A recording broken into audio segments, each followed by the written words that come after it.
Bismillah.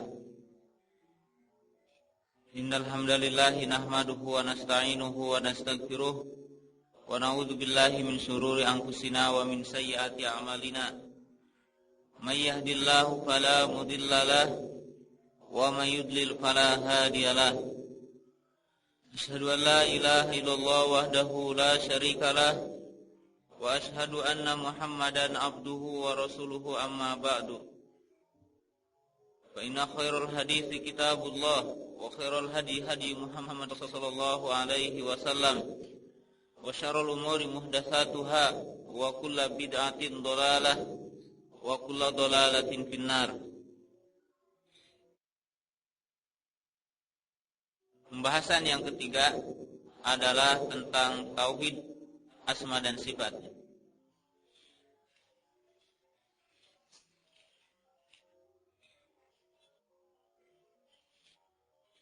Dalam pembahasan yang pertama kita akan terangkan dua ya.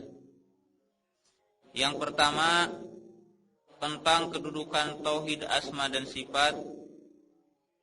Yang kedua adalah madhab manusia terhadap tauhid asma dan sifat.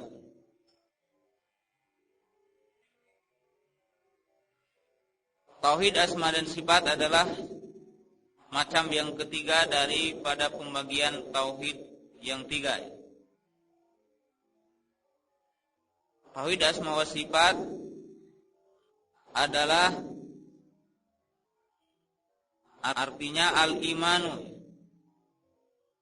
bi asma'illahi wa sifatihi bima jaa bihil Qur'an wa sunnatu min ghairi tahrifin wala ta'tilin wala tamtsilin wala takyifin. Tauhid asma wa sifat adalah al-imanu. Kemarin kita telah jelaskan. Artinya beriman bi asma'illah, pada nama-nama Allah Subhanahu wa taala. Wa sifatihi, dan sifat-sifatnya. Bima jaa bihil Qur'an wa sunnatu, yang telah datang dalam Al-Qur'an dan sunnah. Sunnah Rasul sallallahu alaihi wasallam. Min ghairi tahrifin, dengan tanpa dipalingkan ya maknanya. Wala ta'tilin, dan tidak diingkari maknanya. Nanti disebutkan ta'til ya pada pembahasan yang terakhir. Wala tamtsilin, dan tidak disamakannya dengan nama ataupun sifat makhluknya. Wala takyifin, dan tidak menyebutkan kaifiyah. Ini adalah tauhid asma dan sifat. Manzilah wal alaqah baina hadhil aqsam tsalasa. Kedudukan tauhid asma dan sifat, manzilah, dan hubungan daripada tauhid yang tiga ini.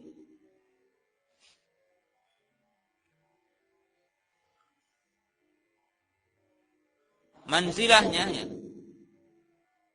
kedudukannya huwa min arkanul iman billah.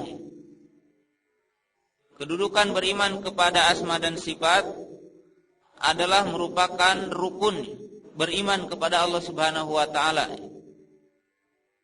Kita telah dijelaskannya bahwa beriman kepada Allah mesti terkumpul 4 ya. Pertama, iman kepada adanya, biwujudihi, iman kepada rububiyah, kemudian uluhiyah, dan iman kepada asma dan sifat Allah Subhanahu wa taala. Ini adalah manzilah yang pertama. Kemudian kedudukan beriman kepada nama dan sifat Allah Subhanahu wa taala ini juga punya hubungannya erat dengan masalah tauhid yang tiga. Di mana kaidahnya ya, tauhid uluhiyah yanbani ala tauhid ar-rububiyah wal asma'i was sifat.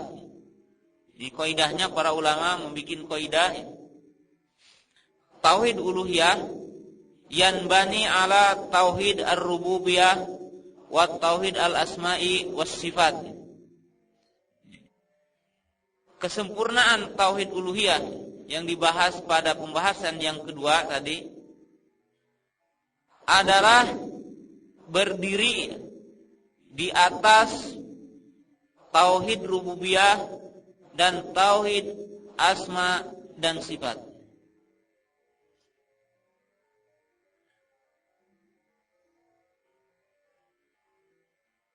Sebab dengan tauhid uluhiyah maka manusia ini adalah beribadah kepada zat yang disifati dengan sifat yang sempurna dan dinamai dengan sifat dengan nama yang husna.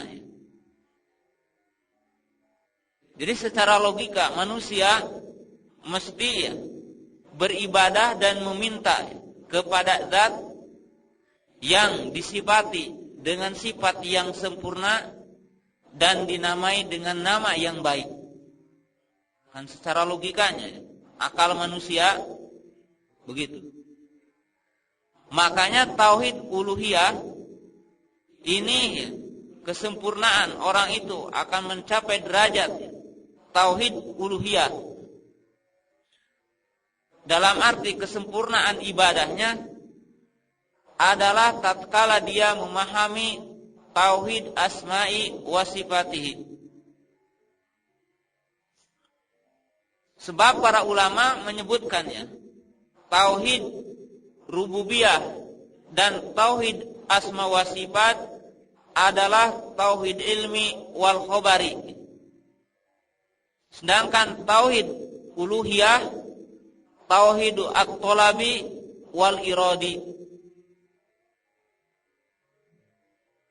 Para ulama menyebutkannya tauhid rububiyah dan tauhid asma dan sifat itu disebutkan adalah ilmi dan khobar. Disebutkan tauhidul ilmi wal khobari. Artinya yang berkaitan dengan rububiyah dan berkaitan dengan nama dan sifat ini sifatnya khobari. Jadi berita dan ilmu tentang zat Allah Subhanahu wa taala yang berkaitan dengan namanya, yang berkaitan dengan sifatnya, yang berkaitan dengan af'al Allah Subhanahu wa taala. Sedangkan tauhid uluhiyah adalah tauhid tolabi atau tauhid iradi. Sebab tauhid uluhiyah tauhidul ibadah. Artinya beribadah yang isinya adalah kehendak Allah dan perintah Allah Subhanahu wa taala. Contoh ya, wa aqimus shalah wa atuz zakah. Ini adalah tauhidul uluhiyah yang berkaitan dengan ibadah, wa huwa talabun minallah wa huwa muradun minallah. Ini adalah tuntutan dari Allah Subhanahu wa taala, wa huwa iradullah, dan ini yang dikendak oleh Allah Subhanahu wa taala terhadap makhluk. Jadi tauhid para ulama selain membagi kepada tiga, tauhid rububiyah, tauhid uluhiyah, dan asma wa sifat, sebagian ulama membagi tauhid itu kepada dua. Tapi hakikatnya isinya berapa? Tiga. Ini adalah alaqah daripada hubungan tauhid yang tiga ini. Kemudian wala yu'tabar rajulu mu'minan hatta yuqirra bitauhid al-asma'i was sifat. Ini manzilah dan kedudukannya daripada pembagian yang 3. Yang artinya orang itu tidak dianggap mukmin apabila dia tidak menyatakan, tidak mengimani tentang nama dan sifat Allah Subhanahu wa taala. Bahkan idza ankara wahidan juhudan, mengingkari terhadap satu nama Allah yang ada di dalam Al-Qur'an ataupun di dalam hadis sahih yang dia menganggap hadis itu adalah sahih, kemudian dia mengingkari, tidak mengimani kepada nama itu yang ada dalam Quran ataupun dalam hadis, hukima bil kufri, maka dihukumi dengan kufur, sebab dia juhud inkaron, sebab dia mengingkari dan tidak mengimani terhadap yang disebutkan oleh Allah Subhanahu wa taala dan Rasulnya. Ini adalah alaqah. Pamanzilatuhu azimah, maka kedudukannya tauhid asma dan sifat ini adalah azimah, adalah sangat besar sekali. Faqad qala Allah Ta'ala walillahi asmaul husna fad'uhu biha wa darul ladina yulhiduna fi asma'ihi sayujzauna bima kanu ya'malun. Allah Subhanahu wa taala telah menyatakan walillahi asmaul husna, dan bagi Allah Subhanahu wa taala ada nama-nama yang baik. Fad'uha, maka hendaklah kalian berdoa, hendaklah kalian beribadah dengan nama Allah Subhanahu wa taala itu. Dan peringatilah dan ancamlah orang-orang yulhiduna, yang ilhad, yang mengingkari. Bisa diartikan ya sebagian daripada mana ilhad, nama-nama Allah Subhanahu wa taala ini. Hendaklah kalian beri peringatan dan berhati-hati terhadap orang-orang yang mengingkari ataupun bisa diartikan mentakwil terhadap nama-nama Allah Subhanahu wa taala itu. Di sini ada perintah dan ada ancaman. Ini menunjukkan bahwa beriman, meyakini dan kedudukannya, beriman kepada asma dan sifat Allah Subhanahu wa taala, manzilatuhu azim, kedudukannya adalah besar. Wa qad jaa min hadisi Abi Hurairah radhiyallahu anhu anna Rasulullah sallallahu alaihi wasallam qala inna lillahi tis'an wa tis'ina isman man hafidhaha dakhala jannah. Telah diriwayatkan dalam hadis yang diriwayatkan oleh Imam Bukhari dan Muslim dari sahabat Abi Hurairah, Rasul bersabda, sesungguhnya bagi Allah Subhanahu wa taala ada 99 nama. Man hafidhaha, barang siapa yang menghafalnya, dakhala jannah. Dalam riwayat yang lain, man ahsaha, barang siapa yang menghitungnya, dakhala jannah, maka dia akan masuk surga. Jadi di sini kita tidak bisa ya tahawun, menganggap enteng, menganggap remeh dalam tauhid asma dan sifat. Sebab min asbabi dukhulil jannah ad-du'a'u wal ibadatu bi asma'ihi wa sifatihi. Sebab di antara penyebab orang itu akan masuk surga adalah beribadah dan berdoa dengan nama Allah Subhanahu wa taala. Sebab para ulama yang mengartikan dalam hadis ya, walillahi tis'an wa tis'ina isman man hafidhaha. Kemudian dalam riwayat yang lain man ahsaha. Ini diartikan dari beberapa 3 makna. Kalimat man ahsaha maknanya ada 3. Yang pertama adalah hifdzuha, menghafal ya nama-nama Allah itu.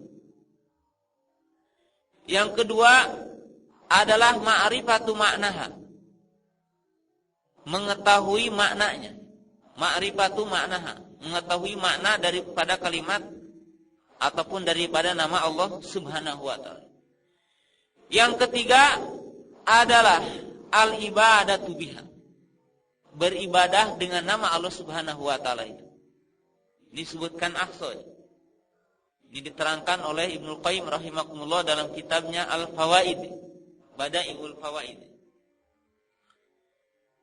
Jadi kata para ulama ya, dalam hadis man ahsaha itu katanya berarti kita menghafalnya. Kalau Allah Subhanahu wa taala disuruh berdoa, baik doa masalah ataupun doa ibadah. Jadi doa masalah kata para ulama adalah berdoa dengan cara menyebutkan nama-nama Allah ketika kita ada keperluan untuk meminta kepada Allah Subhanahu wa taala. Ini disebutkan doaul masalah. Artinya doa meminta, itu doa masalah itu. Kemudian bagaimana kita berdoa dengan menggunakan nama Allah? Umpamanya kita ya Rahim, ya Ghafur, ya Razik. Tapi para ulama memberikan takyid, memberikan batasan harus munasabah. Artinya harus sesuai dengan apa yang diminta oleh kita. Umpamanya kita meminta diturunkan rizki, maka kita meminta dengan nama Razik. Ya Razik ursu. Kita meminta untuk diampuni, istighfar. Ya Ghafur ighfirli. Kita meminta untuk diturunkan rahmat. Ya Rahim irhamni. Kita meminta untuk dijaga. Ya Hafidz ihfadni. Nah, ini adalah kita manfaat menghafal daripada nama-nama, dan kita bisa menjadikan wasilah dengan nama Allah Subhanahu wa taala dalam berdoa. Kemudian yang kedua adalah ma'rifatu maknaha. Kita harus tahu kepada mana nama Allah Subhanahu wa taala. Contohnya ya, di antara nama Allah Subhanahu wa taala adalah Al-Alim. Berarti kita meyakini bahwa Allah itu mempunyai sifat al-ilm. Kemudian Allah Subhanahu wa taala punya nama Al-Basir. Berarti Allah disifati dengan basar.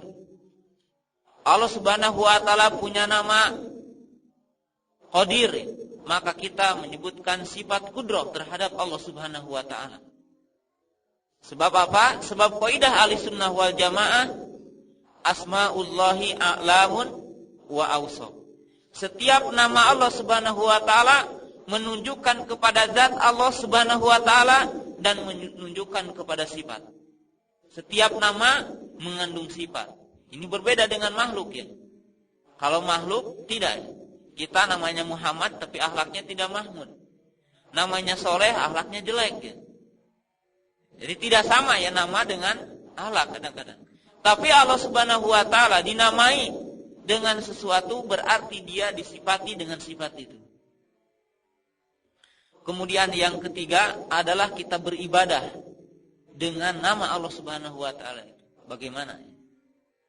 Umpamanya Allah Subhanahu wa taala mempunyai sifat Ghafur, maka timbul ritual ibadah yang disebutkan istighfar.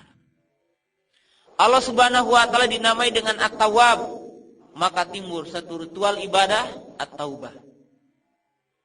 Ini kalau kita memahami terhadap nama. Kemudian akan timbul bahkan kesempurnaan uluhiyah kepada Allah Subhanahu wa taala dan kesempurnaan ibadah. Dan kesempurnaan ketakwaan kepada Allah Subhanahu wa taala tatkala orang itu memahami tentang nama dan sifat Allah Subhanahu wa taala. Contoh ya, kita memahami Allah Subhanahu wa taala Sami'un Basirun Alimun. Allah itu Maha berilmu, Allah itu Maha mendengar, dan Allah itu Maha melihat. Fa innallaha ya'lamu sirra wa najwa. Fa innallaha yasma'u sirra wa najwa. Ketika kita memahami, ketika kita pahami, mengerti bahwa Allah itu tahu terhadap apa yang dikerjakan oleh kita, baik dalam keadaan sir ataupun jahar. Allah itu mendengar terhadap pekerjaan kita, terhadap ucapan kita, baik terdengar ataupun dalam keadaan sir, maka timbul muqarabah kepada Allah Subhanahu wa taala, mujahadah untuk mempertahankan amal kepada Allah Subhanahu wa taala. Maka akan jauhnya al-istinabul nawahi. Jadi orang yang senantiasa dia itu tahu di muqarabah dengan ilmunya Allah, dengan pandangan Allah Subhanahu wa taala, maka timbul dia itu akan muqarabah. Artinya muqarabah itu selalu dekat kepada Allah. mujahadah, dia senantiasa menjauhi terhadap kemaksiatan. Senantiasa dia mendekatkan diri kepada Allah Subhanahu wa taala. Ini adalah manzilah kedudukan beriman kepada asma dan sifat.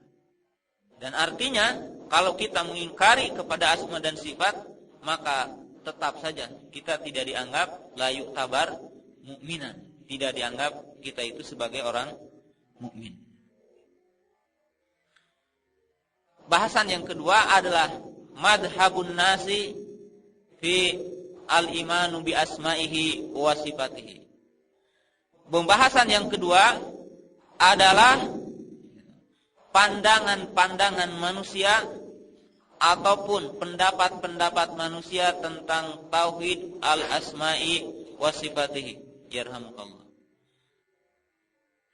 Telah terjadi penyelewengan di dalam tauhid asma dan sifat di zaman dahulu adalah lebih banyak penyesatan daripada tauhid uluhiyah dan tauhid rububiyah.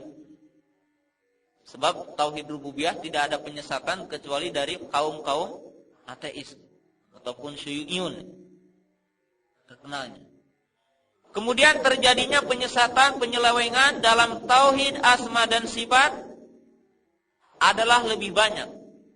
Sehingga kitab-kitab ya tauhid paling banyak dibicarakan adalah dalam tauhid asma dan sifat. Kecuali setelah masanya Syekh Muhammad bin Abdul Wahab, maka banyak yang terjadi adalah dalam tauhid uluhiyah kalau di negeri Najd. Sehingga Syekhul Islam Ibnu Taimiyah mengarang beberapa kitab, di antaranya 2 kitab yang paling inti adalah Al-Wasitiyah dan At-Tadmuriyah. Kemudian para ulama di antaranya kitab At-Tahawiyah lil Imam At-Tahawi. Kemudian kitab-kitab banyak ya, disusun tentang akidah asma dan sifat. Seperti Al-Imam Al-Baihaqi, dia menyusun Al-Asma wa Sifat. Dia punya kitab Al-Asma wa Sifat menurut hadis-hadisnya.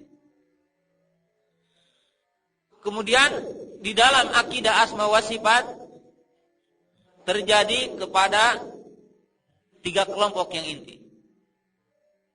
Yang pertama adalah mumatsilah, yang kedua adalah mu'attilah, dan yang ketiga adalah madhab ahli sunnah wal jamaah. Walaupun ditambah yang keempat adalah mufawwidah. Ini juga madhab ataupun bagian daripada penyelewengan daripada asma dan sifat.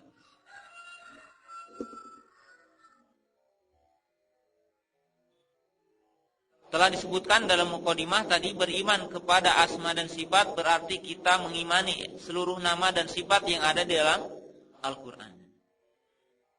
Kemudian yang pertama adalah mazhab mumatsilah. Al-mumatsilah ataupun terkenal dengan musyabbihah adalah kelompok yang mempunyai keyakinan bahwa nama dan sifat Allah itu seperti sifat makhluknya. Dalam hal ini adalah mereka gulu bi isbatis sifati wa asma'illah. Dalam hal ini mereka adalah berlebihan ya. Muzawajatul hadi. Melewati batas di dalam menetapkan nama bagi Allah Subhanahu wa taala. Gulu ya mereka ini. Kelompok yang pertama adalah gulu, berlebihan. Mereka berkeyakinan menetapkan nama dan sifat kepada Allah Subhanahu wa taala, tapi mereka menyamakannya dengan sifat makhluknya. Jadi mereka ini gulu berlebihan ya. Melewati batas di dalam menetapkan nama Allah. Jadi semacam keyakinan begini. Lillahi yad kaidina. Bagi Allah punya tangan seperti tangan kita. Begini. Lillahi sam'un kasam'ina. Bagi Allah punya pendengaran seperti pendengaran kita. Lillahi basarun kabasorina. Bagi Allah punya penglihatan sebagaimana penglihatan kita. Dan ini adalah madhab mumatsilah, madhab musabbihah, wa madhab al-Yahudi. Jadi intasyara ataupun ini adalah berasal daripada pemikirannya Yahudi. Sebab tamtsil ya, ini ada dua ya. Tamtsil menyamakan al-khaliq bil makhluk. Jadi yang pertama tamtsil ataupun mumatsilah itu ada dua ya. Tamtsilul khaliq bil makhluk, menyamakan Allah dengan makhluknya, seperti kaqauli Nasara, seperti ucapan Nasara, Allah itu beranak. Nah, ini berarti menyamakan Allah dengan makhluknya. Ada juga tamtsilul makhluk bil khaliq, ya. Menyamakan makhluk dengan Allah. Semacam ini orang-orang Syiah ya, menyebutkan Ali itu punya derajat uluhiyah. Ini berarti menyamakan makhluk dengan Allah. Dan mereka itu adalah rawafid ya, dihukumi dengan kufur ya. Syiah yang madhabnya rawafid, yang mempunyai keyakinan bahwa Ali itu mempunyai uluhiyah, memberikan manfaat dan madarat, maka mereka ini adalah laisu mu'minan. Mereka itu bukan orang mukmin, bal kafirun, bahkan mereka itu adalah orang kafir. Jadi madhab yang pertama, madhab yang batil ini adalah mengambil ujung ayatnya saja. Di dalam ayat laisa kamitslihi syai'un wa huwas samiul basir. Nah, ini kalau ahli bid'ah itu mengambil pengertian ayat juz'i. Artinya diambil sepotong-sepotong. Wa huwas samiul basir, katanya dia itu mendengar dan melihat. Nah, berarti katanya kita itu dihitab, kita itu diperintahkan untuk memahami bagaimana yang ada dalam kita. Berarti katanya Allah itu sifat Allah itu seperti sifat makhluknya. Dia melupakan ayat yang sebelumnya. Laisa kamitslihi. Artinya di mana Allah telah menafikannya. Dia punya nama, dia punya sifat, akan tetapi tidak sama dengan makhluknya. Kemudian golongan yang kedua adalah mu'attilah. Ini adalah dinamakan ahlu ta'til. Asal kalimat ta'til adalah at-tafrid. Artinya mengosongkannya. Kalau disebutkan ta'tilu fi asma'ihi wa sifatihi, ta'til di dalam sifat dan nama Allah Subhanahu wa taala ai inkaru bima yajibu alaihim. Yang disebutkan ta'til di dalam nama dan sifat artinya mengingkari terhadap yang diwajibkan oleh Allah Subhanahu wa taala tentang nama dan sifat Allah Subhanahu wa taala. Dan ta'til ini terbagi kepada 3 kelompok intinya.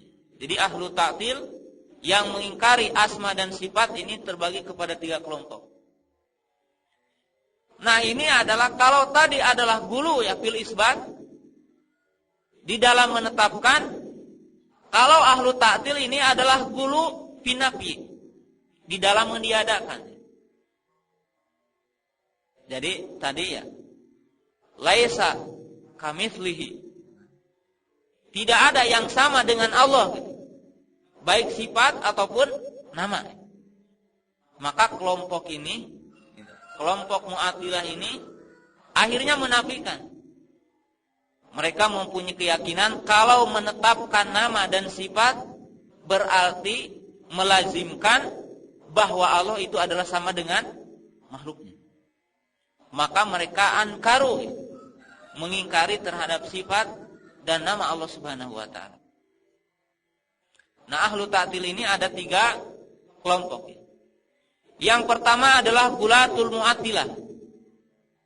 Jadi ini adalah yang paling gulu dalam mu'attilah, yaitu kelompok Jahmiyah yang dipimpin oleh Jaham Ibnu Safwan. Mereka adalah mengingkari nama dan sifat Allah Subhanahu wa taala kulliyan.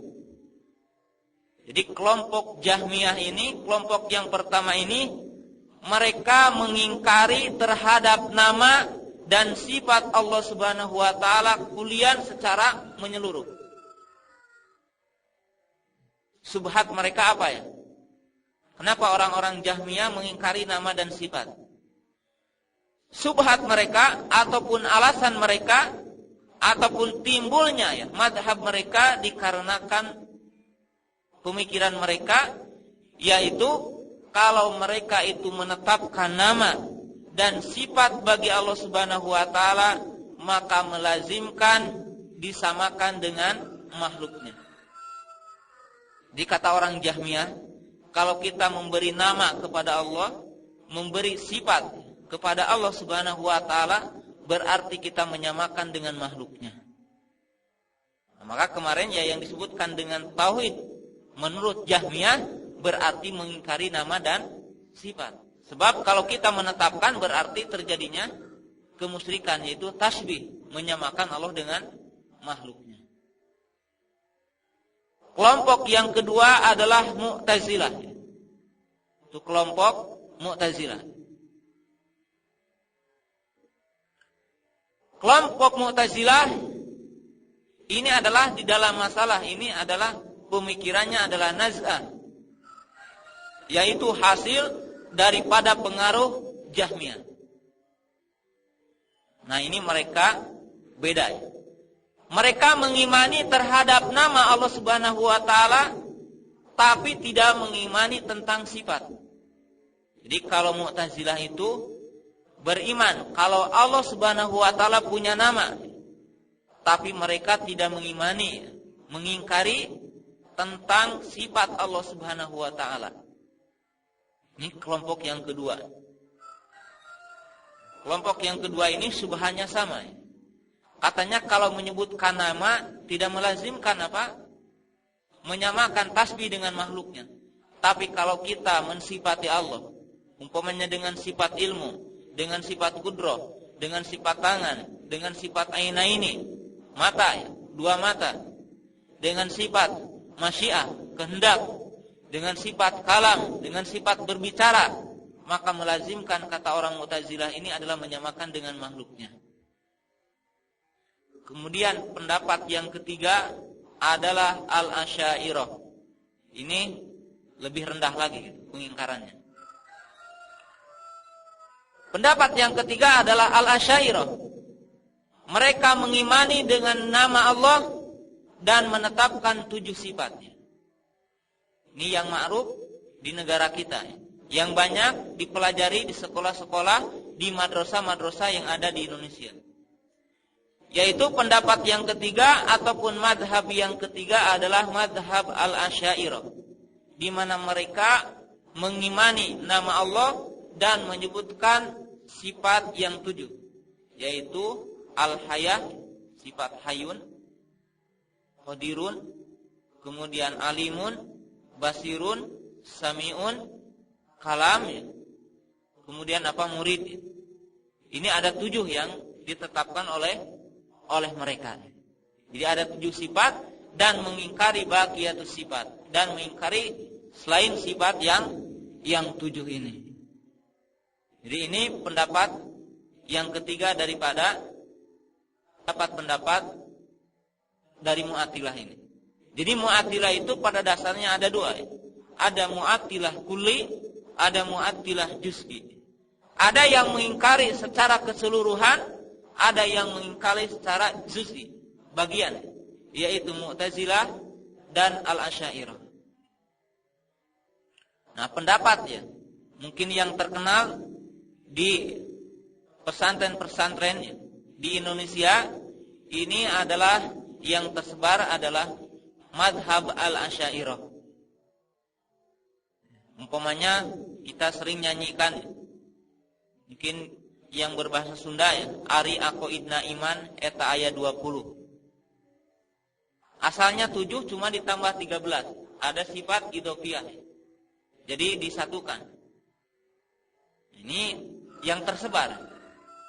Jadi orang Sunda biasa berkata Ari Aqoidna Iman. Ari yang namanya akidah katanya itu ada 20. Ini pun salah ya pengertian.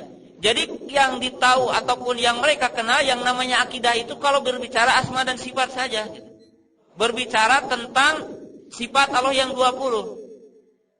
Tidak belajar ya tentang tauhid uluhiyah. Tidak belajar. Pemainnya terkenal ya di Tasik. Muridnya Agim ya itu. Pesantrennya besar ya. Dia itu disebutkan pesantrennya ahli tauhid. Tapi yang dipelajari cuma itu. Ari aqaidna iman eta 20. Yang dibahas umpamanya dalam kitab Tijan. Itu berbahaya. Jadi madhab Asy'ariyah.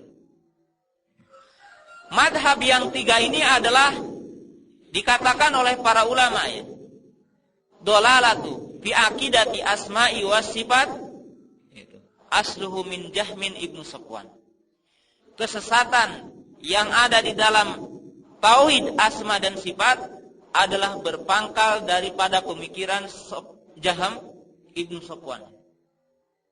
Umpamanya ya, menyebutkan awalu man qala anallaha fi kulli makan Jaham ibnu Safwan. Orang yang pertama menyebutkan ya Allahu fi kulli makan, kalau itu ada berada di setiap tempat adalah Jaham ibnu Safwan. Wa qad naqala al-Imam Ibnu Abdul Bar wa kadzalika al-Imam Syafi'i wa ghairihim. Di antaranya kemudian para ulama, Al-Imam Lalakai, dia menyebutkan para ulama ijma minas sahabati. Bahkan kata sebagian ulama adraktu sab'ina minas sahabi. Saya mendapatkan 70 daripada para sahabat hum yaquluna anallaha fis sama. Bahkan kata para ulama tadi ya, Ibnu Abdul Bar, ijma para ulama, sahabat, tabi'in, para tabi'ut tabi'in dan yang mengikuti mereka menyebutkan Allahu fis sama. Allah itu ada di langit. Jadi awala man qala anallaha fi kulli makan Jaham ibnu Safwan wa huwa min talamidil Yahudi.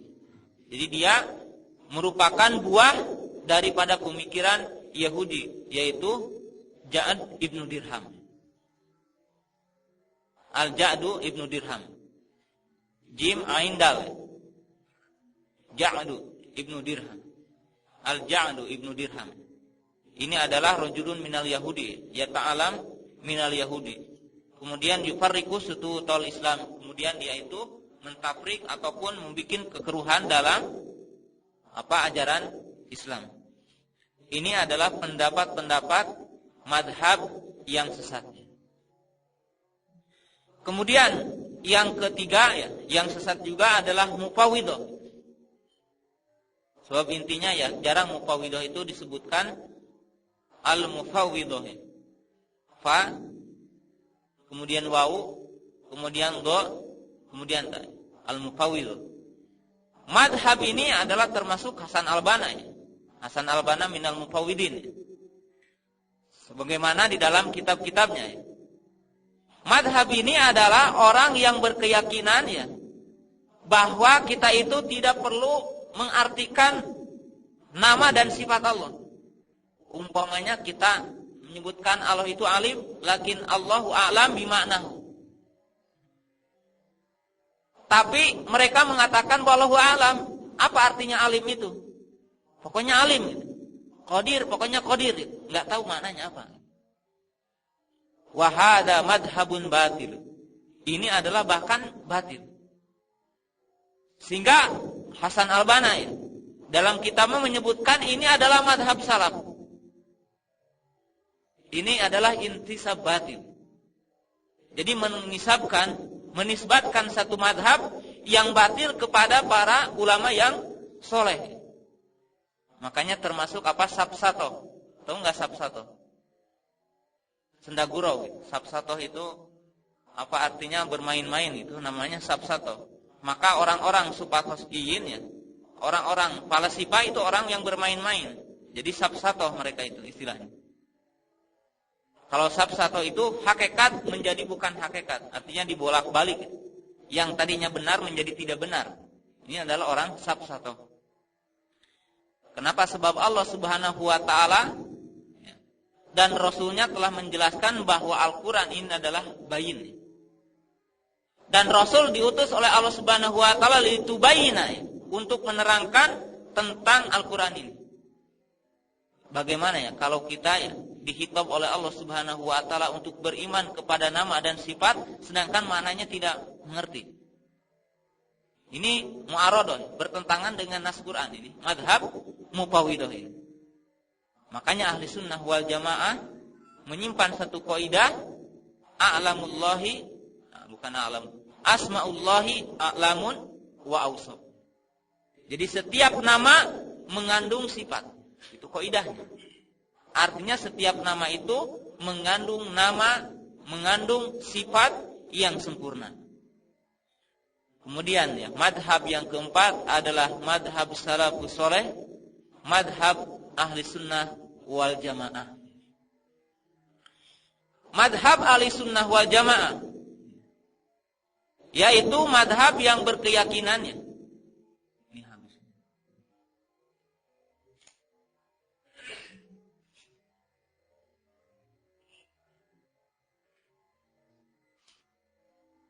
Yaitu yang tadi disebutkan ya. Kalau madhab ahli sunnah wal jamaah ay al-iman billahi, al-imanu bi asma'ihi was sifatihi.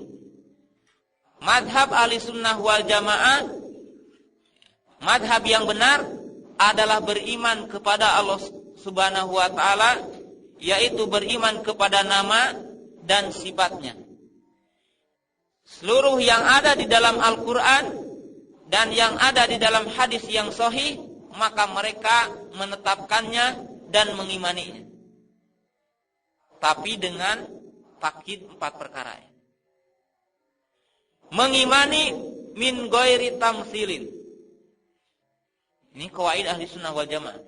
Yang pertama, qawaid ahli sunnah wal jamaah. Mengimani kepada nama Allah Subhanahu wa taala min ghairi tamtsilin. Dengan tanpa tamtsil, itu adalah istiwa'u baina syai'aini. Yang disebut tamtsil adalah istiwa syai'aini, menyamakan 2 perkara. Umpamanya saya menyebutkan kitab ini seperti ini berarti itu adalah tamtsil, itu menyebutkan tamtsil. Min ghairi tamtsilin, artinya ahli sunnah wal jamaah dia mengimani nama dan sifat bagi Allah Subhanahu wa taala, tapi tidak mempunyai keyakinan sama dengan nama dan sifat makhluknya. Ayatnya apa? Laisa kamitslihi syai'un wa huwas samiul basir. Tidak ada yang sama dengan Allah Subhanahu wa taala baik dalam nama dan sifat, tapi Allah Subhanahu wa taala dinamai wa huwas samiul basir. Dia mendengar dan dia melihat. Ini tanpa tamtsil, tanpa menyamakan. Di dalam ayat yang kemarinnya, Rabbus samawati wal ardi wa ma bainahuma fa'budhu wastabir li ibadatihi hal ta'lamu lahu samia. Kata para ulama mufassirin, hal ta'lamu lahu nadhira. Apakah kamu mengetahui ada yang menyamai bagi nama Allah dan sifat Allah Subhanahu wa taala? Ini adalah istifham ingkari. Artinya tidak ada yang menyamai kepada sifat dan nama Allah Subhanahu wa taala. Ini adalah tamtsil. Yang kedua, wala tahrifin, tanpa memalingkan nama. Al-asal dari kalimat tahrif akan diterangkan nanti ya. Disebutkan tahrif dalam season yang terakhir nanti. Ini cuma menyebutkan madhabnya saja. Tahrif asal katanya adalah itu, at-tarfu.